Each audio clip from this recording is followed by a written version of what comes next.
Friends, आज की videos में हम लोग English class 10th part 1 panorama 2 यानी टेक्स्ट बुक प्रोज सेक्शन का फर्स्ट लेसन आज पढ़ेंगे।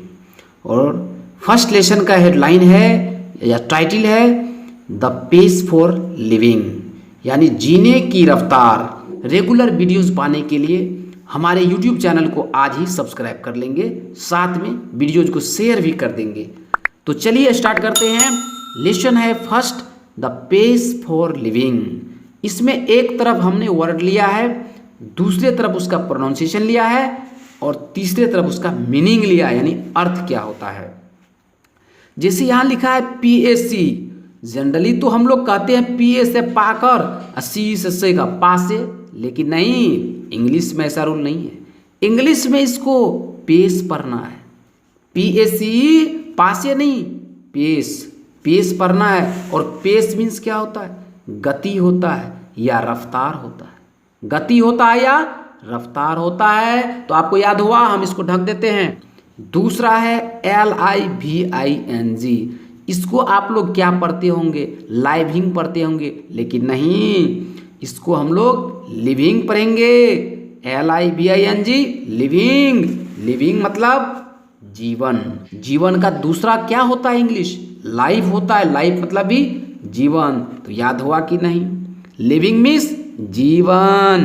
एक बार देख के याद करेंगे और दूसरे बार आंख को बंद करके, लिविंग मीन्स जीवन। इस तरीके से याद कैसे नहीं होगा? याद होना ही है। सिर्फ आप हमारे साथ बने रहेंगे, याद होगा ही। दूसरा है, यानी अगला है नॉवेलिस्ट।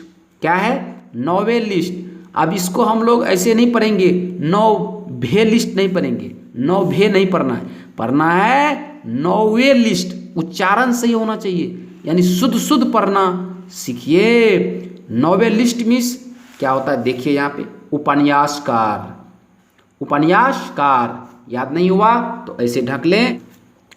उसके बाद है एग्जिबिट, EXIBIT।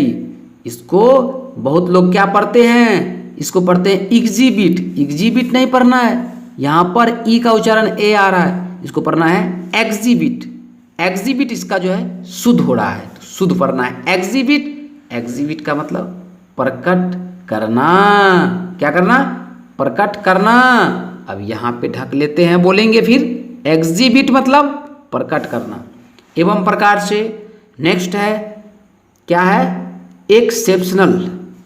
बहुत लोग इसको एक्सेप्शनल पढ़ते हैं, नहीं, इसको पढ़ना है एक्सेप्शनल। एक्सेप्शनल मीन्स अपवाद स्वरूप। क्या होता है?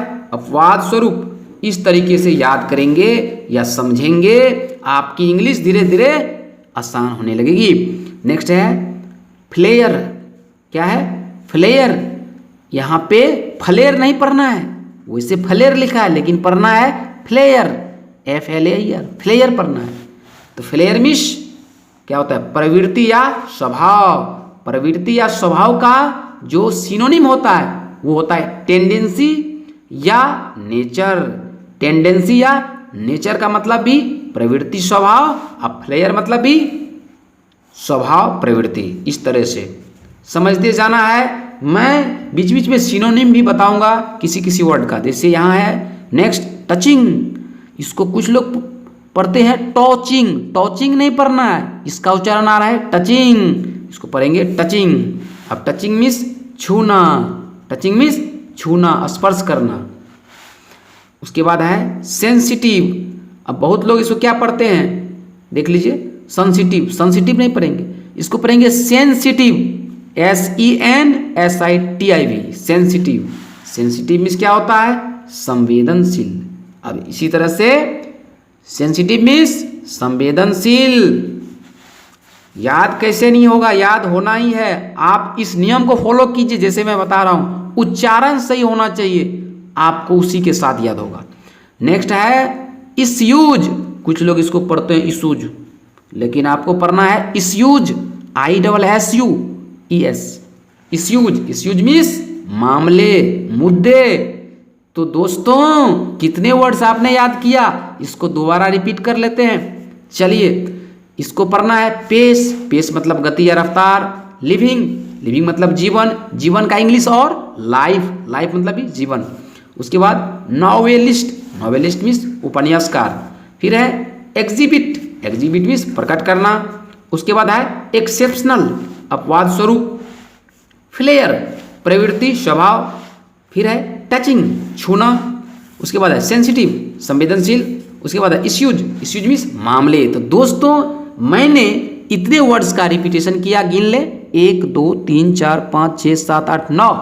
ये 9 वर्ड्स जो है आपको काफ़ी पावरफुल बना सकता है, आपकी मेमोरी को काफ़ी ये फास्ट कर सकता है, क्योंकि जो पैटर्न्स मैंने दिया हो सकता है ये पैटर्न्स आपको कभी नहीं मिला होगा, तो इस पैटर्न से आपको याद करना है। और हाँ, अगर याद करने में कोई समस्या हो कमेंट करें, हम इसी तरीके से आपको एक सप्ताह के अंदर एक लेसन्स में यानी कि एक पार्ट में जितने भी इम्पोर्टेंट वर्ड्स हैं जिसके सहारे आप इंग्लिश को इजीली समझेंगे वो मैं करा दूंगा। और जब मैं करा दूंगा तो इंग्लिश आपका छूमंतर, जो भी समझना चाहोगे वो होगा ही।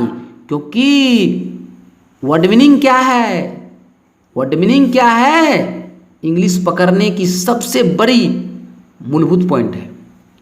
वर्ड मीनिंग के सहारे ही हम इंग्लिश को अपनी मुट्ठी में कर सकते हैं। तो वर्ड मीनिंग याद करेंगे और इंग्लिश को चुटकी में उड़ाएंगे, बिल्कुल गारंटेड है। तो इस तरीके से आप याद करें, कोशिश करें।